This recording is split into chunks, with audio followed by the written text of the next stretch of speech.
السلام علیکم ورحمۃ اللہ وبرکاتہ۔ آدم علیہ السلام کے وفات کے بعد ان کے بیٹے شیش نے تبلیغ کا کام شروع کر دیا تھا۔ ان کی ذمہ داریاں بھی سنبھال لی تھی۔ اب تبلیغ کا کام انہیں ہی کرنا تھا۔ ادھر قابیل جو نرم زمین میں جا بسا تھا، اس کی اولاد نے فتنہ اور فساد اور سرکشی کی زندگی شروع کر دی تھی۔ انہوں نے قتل و غارت کا بازار گرم کر رکھا تھا۔ یہ لوگ آدم علیہ السلام کی قوم کے پاس سے جب گزرتے، وہاں بھی فساد مچاتے، خوب لوٹ مار کرتے اور تکلیفیں اذیت دیتے۔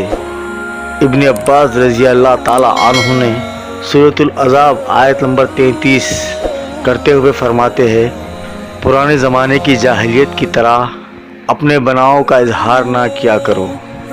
اس وقت دو نسلیں آباد تھی، ایک پہاڑ پر، دوسری نرم زمین پر۔ پہاڑوں کے مرد خود شکل تھے، عورتیں شیعہ ماہ تھیں، جبکہ زمین والوں کی عورتیں بہت ہی خوبصورت اور دلکش ہوا کرتی تھی، اور مردوں کے رنگ سانولے تھے، یعنی سانولے کالے۔ اب ابلیس نے اپنا کام شروع کر دیا۔ وہ انسانی شکل میں نرم زمین والوں کے پاس آ گیا اور ایک شخص کا غلام بن کر رہنے لگا۔ پھر اس نے بانسری شکل کی ایک چیز ایجاد کی اور اس کو بجانے لگا۔ لوگ اس آواز پر لٹھو ہو گئے اور بڑی غور اور شدت سے سننے لگے۔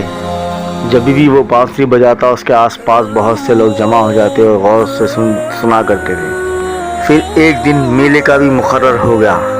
اس میں ہزارہا مرد اور عورتیں اکٹھا جمع ہونا شروع ہو گئے۔ اتفاق سے وہاں پر ایک دن ایک پہاڑی آدمی بھی آ گیا۔ اس نے میدانی عورتوں کی حسن و جمال کو دیکھا، اور اتنی خوبصورت عورتیں وہ پہلی بار دیکھ رہا تھا، اور وہ دیکھتے ہی رہ گیا۔ پھر اس نے اپنے لوگوں میں جا کر وہاں کے عورتوں کے حسن و جمال کی تعریف کی۔ پھر پہاڑی لوگ بھی زمین پہ آنے لگے، بہت ہی کثرت میں، بہت ہی زیادہ جمع ہونے لگے۔ اس طرح مردوں اور عورتوں میں اختلاف بڑھا۔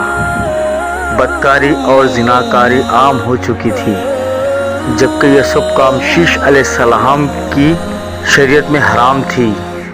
یہ سب بیان کرنے کے بعد ابن عباس رضی اللہ تعالیٰ عنہما کہتے ہیں، اللہ تعالیٰ کے قول قدیم جاہلیت سے یہی مراد ہے، کیونکہ ان لوگوں نے زمین پہ ایک عجیب سا فساد مچا رکھا ہے اور گناہ تفسیر سے کیے جا رہے تھے۔